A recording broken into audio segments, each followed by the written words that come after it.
Good morning. Welcome to Union Spiritual Center, Pflugerville, or wherever we happen to be, if I can use that terminology. Today we're talking about the laws of fear versus the laws of love. And truthfully, that came out of on Wednesdays at 10 o'clock in the morning and at 7 o'clock in the evening. We do a course of love book study. And we've been in that now for quite a few years. And something really affected me today on Wednesday in the class. So what I want to do is talk about that. And then we have the daily word today is world peace. And I was sitting there trying to remember the quote from Nelson Mandela, that we have, each of us have the possibility of creating worldwide peace within us. And we think too small. We don't think big enough to be understand who we are. And I remember a passage, and I'm going to have to look it up, because we're going to talk about the laws of fear and the laws of love. But in the conversation, one of the things it says here is you need to remember who you are. And we're back to who you are as a child of God. And in that definition, what is a child of God? And inheritance, by definition, means you inherit everything that your forebear has. So if you're a child of God, what do you inherit? Divinity! Okay? So where are we when we say, well, I can't affect world peace. I can't even go out the front door without being fearful. So according to the law of attraction, if I go out the front door and I'm afraid, what does it create in my life? Fear. I have to create something to be afraid of. And so I'm going to be talking about this. And I'm going to be reading from A Course of Love.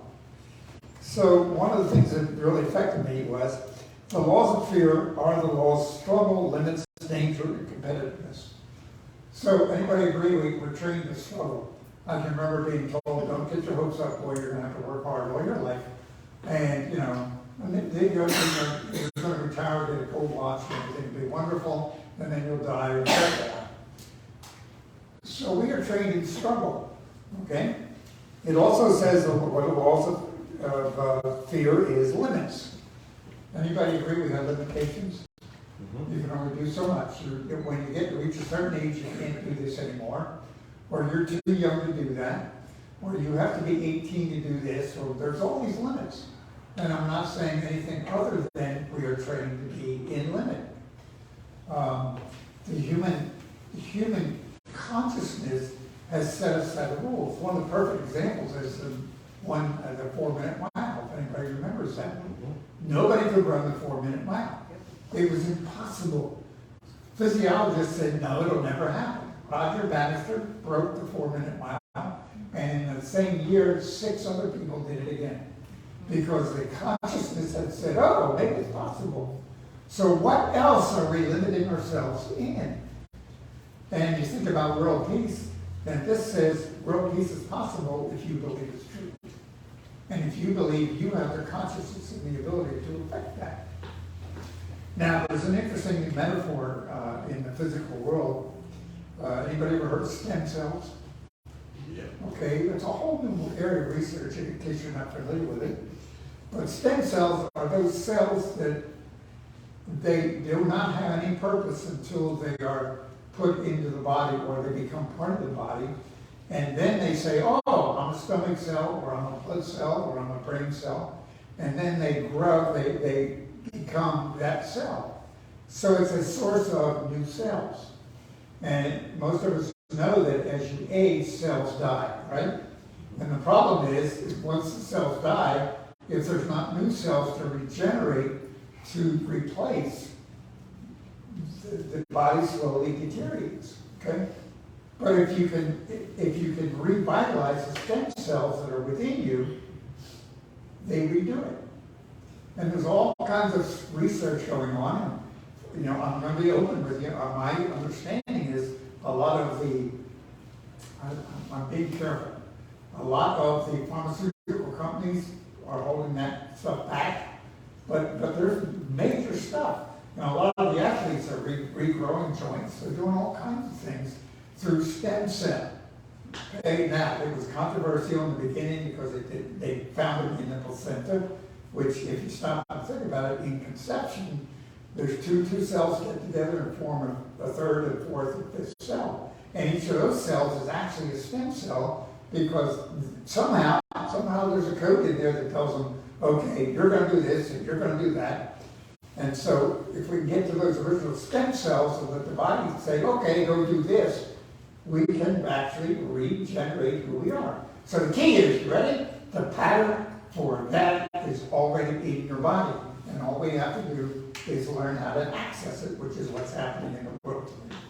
Okay? Now, if that can happen on the physical level, what about the spiritual level? Okay? So within us is a kernel of truth, spiritual truth. And that spiritual truth is, I'm a child of God, you're a child of God, we're a child of God. They're a child of God, everything is a child of God.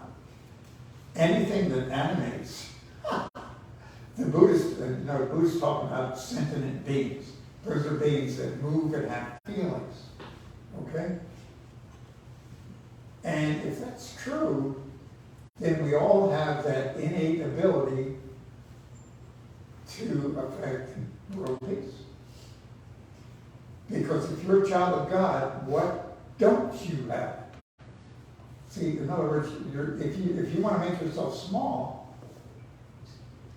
the world says, okay, here it is, boom. Okay? So the key to this whole thing is, what do you really believe you are?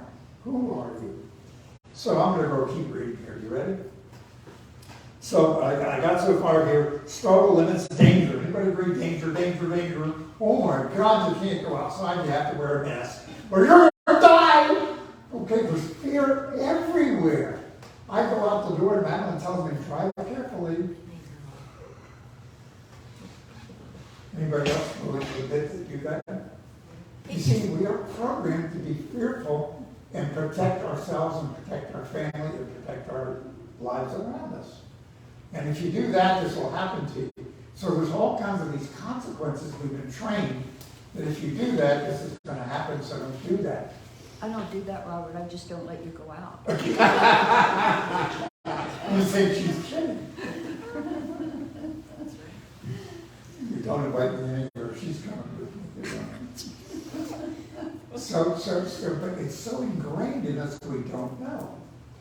And the ego is the domain of the mind. The thinking mind is part of that training. And it's trained in fear. It's trained in limits. It's trained in struggle. It's trained in competitiveness.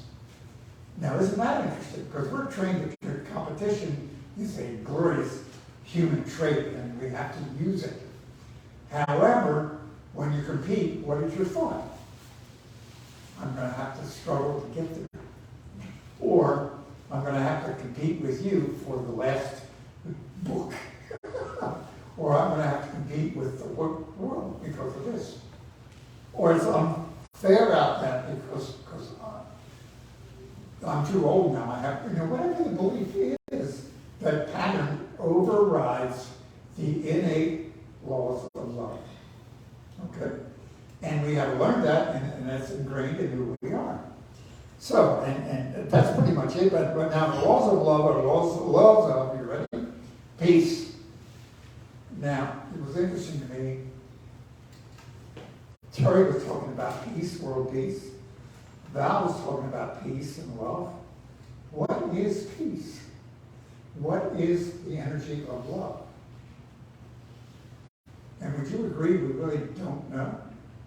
I mean, we have aspects of it, and the problem is it's being defined by the material world, not by the spiritual world. So there's an idea that peace is no thing, nothing. And there's nothing there, which means there's nothing to compete against. There's nothing to be fearful of. There's nothing to struggle for. There's nothing to do other than just be. And so what is the word? The word is, I'm learning to be a being, not a doing. So the problem is we don't understand what no thing is. So the energy of no thing, which might be the energy of love or the energy of God, gives the innate spiritual self room to regenerate the spiritual walls. If that makes any sense. Okay? You see, over here in the stem cell idea, once we get out of the way and allow the stem cells to figure out how to fire them up, regenerate them, they start regenerating the cells of the body. Now, there's a lot of work on that, but please, you're hearing about some of the new advanced stuff, and I just happen to get a newsletter that tells me about it, okay? So the idea is no thing. What's it like to be nothing? And we are fearful of being nothing, agree? Because that's a dangerous state of being, because as a human being, I always have to be doing in order to get ahead of you, or to protect my family from, or et cetera, et cetera, et cetera. So you see how the ego has set this trap up, and you're a gigantic, huge ball of energy that can change world peace. Okay? Where you take a deep breath. So who limits us? We. Yeah. Now I don't want to leave it there, because innate within you is who you really are, which is a child of God. Now, it goes on here. Now, the results of love. Laws of love are peace, abundance, right? I have to get that one around, because doing nothing means I don't have any money. Do you see how that correlates? Okay, and so maybe Jesus learned how to manifest. He had a gold coin in the fish's mouth. He fed what, 5,000? By the way, when it said 4,000 or 5,000, that was just the men. So the figure is really 4 or 5 times that, because the average family had a wife and 3 or 4 kids at that time. So stop and think about the manifestation of food that Jesus perpetrated in that miracle. And he says in John 14:12, these things I do, ye shall do, and even greater things. So what's your capability? Okay? And I think about it, and I think, my God, I allowed myself to dumb myself down. And I'm still working on that. Okay? But that goes on and says, let's see, da da da da da da. Oh yeah, I lost track. Where was it? Your actions and the results of your actions in the universe of love will naturally be different from your actions and the results of your actions in a universe of fear. So the truth is, we set what happens in our life by the laws that we are bringing into our life. Okay? So, as long as you fear your own ability to know what you can do, you cannot be fully cooperative and Christ-like. Okay? So, it's looking at fear and saying, okay, how does fear affect me? Well, I don't know about you, but fear affects me a lot. Right? Because I do listen, don't go out, oh my God, you might just have, or don't eat too much. That's another good one. Everybody remember that one? When you shave, you have to be careful that you don't cut yourself. It's on and on and on. Okay? So now the idea is I need to be prudent about my behavior in life. But I'm even fearful about what you think of me when I say certain things. Or do I look good enough? Or I'm bald now, so am I as hearse? You see the hearse? That means hair. Do I have enough hair? Okay, we have to make up all these stories about what's wrong instead of looking at what's right. Okay? I'm still trying to remember Nelson Mandela's quote because it was beautiful, but I'll go on here. Okay? Now, this first step in remembering holiness, because you are holy, okay, is forgetting. This is quote out of the Course of Love. Let yourself forget that you do not feel holy and that the world does not appear to be sacred. Because everybody around you reminds you that you live in a hard world, Okay? As a matter of fact, if you say that I'm God or I'm an expression of God, or you're being blasphemous, you're being egocentric. I was really interested in an interview I saw yesterday where the guy's being called crazy because he's talking spiritual talk. Mm-hmm. Anybody see that one, by the way? No. You need to see it. Talk to me afterwards. I don't want to get into politics of it, okay? And let your heart remember you are holy and that the world is sacred. 1,000 things can pull you from your remembrance. Forgetting things can free you to remember who you really are. So, we're right back to you're a child of God. Okay? And it goes on. This is know who you are, not to express who you are with your full power is a result of fear. So I guess I'll beat that up enough. Okay? The key to this is we are Christian by name. In other words, we profess to follow the teachings of Jesus. Most of the Christian churches in the world do that. Okay? And when it comes to what Jesus has suggested that we do, we seem to have a hard time with that. Matthew 5:44, but I say to you, love your enemies, bless anyone who curses you, do good to anyone who hates you, and pray for those who carry you away by force and persecute you. Okay? Period. So what is that? That's love. Okay? That's appreciation. That's seeing good in everything. That's not, here's the key. What do you not do? Not complain. When I complain, what am I doing? Okay, I'm saying something I don't like, and I'm verbalizing it, putting it into physical form. Okay? Criticize. I'm seeing something I don't like in another human being. Okay? Which indicates what? I'm seeing that in myself. And criticize, condemn. Anybody familiar with condemning? We've got a whole political issue going on right now, and it's easy to fall into that. But exactly, see, these are the things that Jesus is teaching, and as Christians, are we following what he's taught? Now, he's doing what? He's teaching the laws of love that create world peace that we're looking for because you are powerful. You know, I have an image of a battery, and that battery is that's enough energy to run the world, just like the sun. Okay? And then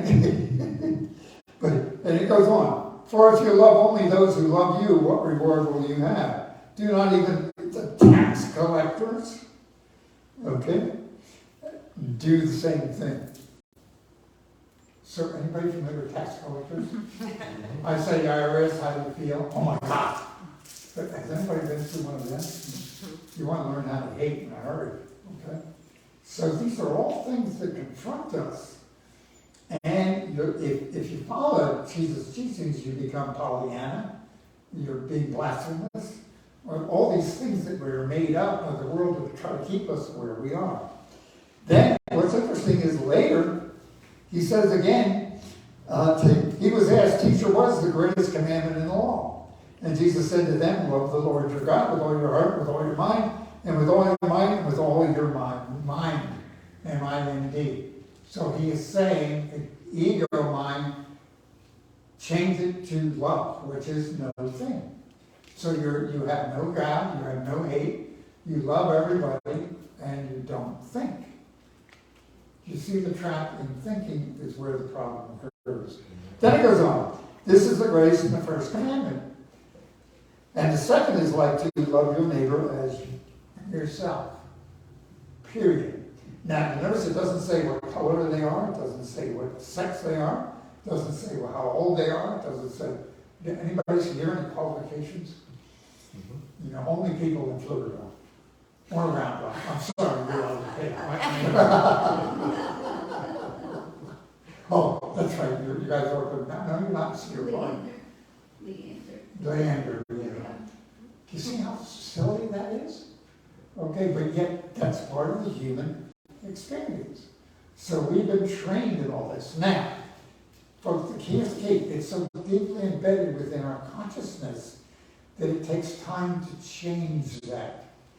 because the new structures, it's like, just a negative example. Cancer starts as a little speck of a cell that has changed. It's become an aberrant cell. And it slowly grows and influences cells around us. And it slowly corrupts the area around it. However, if you go back and change the cell into a good cell, because remember stem cells? It'll grow what? Good cells. So that's what we're doing on the spiritual path.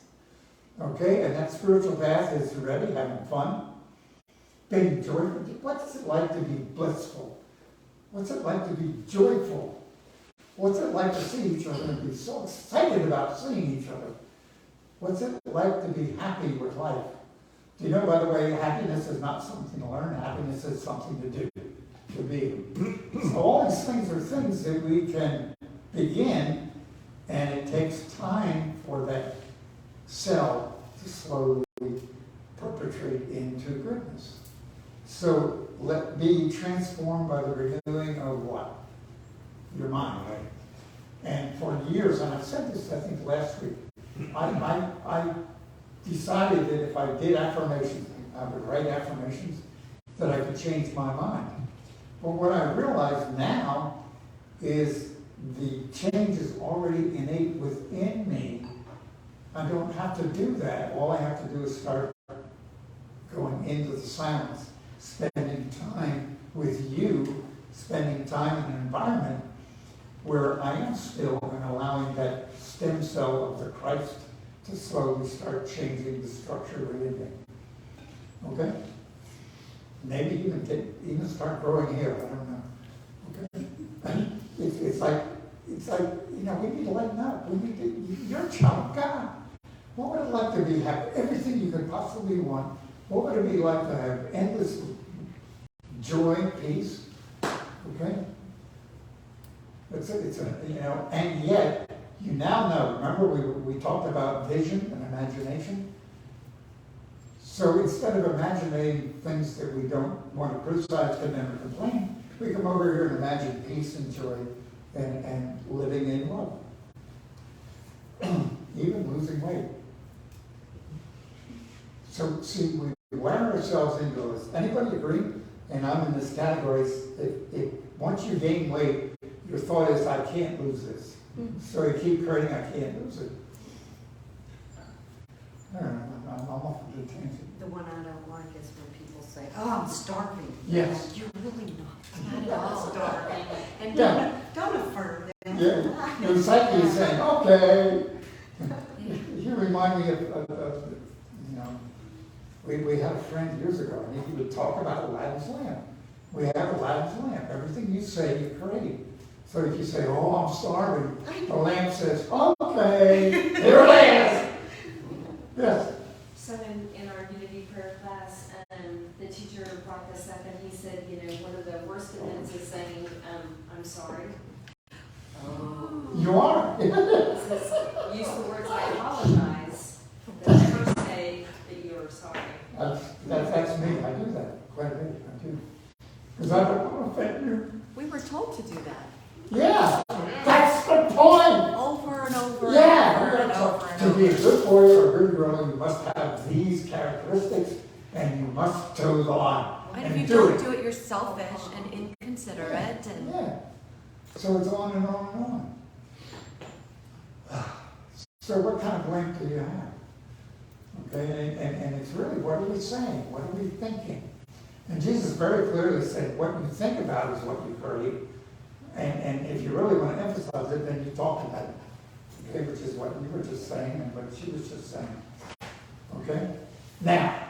Robert, can I add something? Yeah. When one of the things that we did in the sessions that we did, the guy singers got called up, and four of us went up, and we all sang something. I have no idea what it was, but it was absolutely great. And it just happened because the four of us spontaneously walked up, and There was no fear. There's See, no- fear is what shuts us yeah, down. there was no fear at all. Okay? Anybody remember having to give a speech in your grade school? All right. It's one of the biggest issues. People talk about a traumatic event that occurred as a child when they were asked to give a speech or something. Okay? The largest fear in the United States is not death, it's fear of speaking. Okay? Anyway, I don't want to stay on this negative thing. Yeah. What I want you to get is understand you are a child of God. This is all innate within us, and each one of us has this capability, and it's really just deciding to do it and staying with it.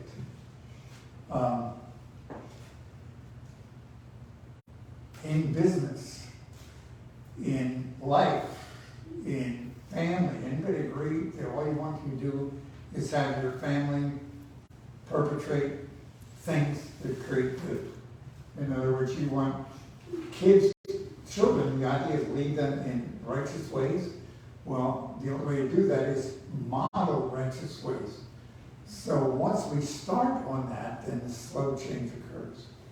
And it's a path, it's a spiritual path. And it's taking the time every day to do a certain amount of meditation, a certain amount of this, a certain amount of that. Okay? So I've got a lot more. We've talked enough. I was even going to read a lot more scripture to you, because I'm realizing Jesus explained all this stuff, but we discount it, because the thought is, well, nobody can do that. Would you agree? You know, love your neighbor as yourself. Oh no, that's that's just a feel-good thing. What was the Nelson Mandela quote you were thinking of? Say it again. What was your Nelson Mandela quote? Larry would know it. Is it always seems impossible until it's done? No, No. it's more. There you go. So we're gonna take a minute. It's really a beautiful quote. It's something to the effect that you have forgotten how great you are. Okay. Oh. You need to understand, I'm accused of messing up electronic, the screen change. It's okay. I have computers shut down, I have computers off. Me too. You wouldn't believe the issues at home. Everywhere. Restaurants everywhere. I don't know if it's the right one, but it's familiar, it's not.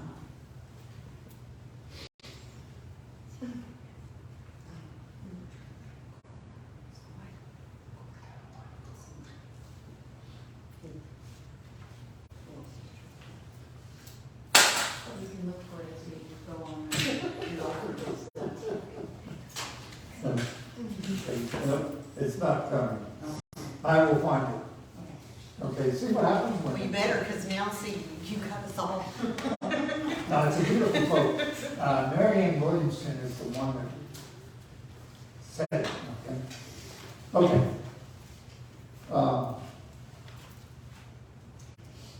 Folks, the point is, basically, we get caught up in the day-to-day world. We forget that we're so trained in fear, and we allow fear to take over our consciousness. And over here is the spiritual self, who is really who we are. And it's allowing the spiritual self to be strong enough to slowly take over the fear. Okay, and it takes time. It takes courage. It takes willingness to step out, maybe be a little bit different at times. And it also takes courage to change. Because this is the way life is. This is the way life should be. But to change to this takes courage, it takes forethought, it takes a new way of doing things in our world. So that's what we're doing, by the way. Plenty of time to change this system, plenty of time to come up with new words. Music committee, when Larry gets back, the three of us are going to sit down and talk, because we need a whole new program, in my opinion. And how we do that, given the resources we have. So we've got a lot to talk about as we go. So I think I've got your quote. Our deepest fear is Yes. that we are powerful beyond measure. It is our light, not our darkness, that most frightens us. Would you say that again? That's the one I was looking for. Our deepest fear is that we are powerful beyond measure. It is our light, not our darkness, that most frightens us. Say the last phrase again. It is our light, not our darkness, that most the truth is, it's time to stop playing little. Okay, it's time to start playing in the light. I love you, I'm finished.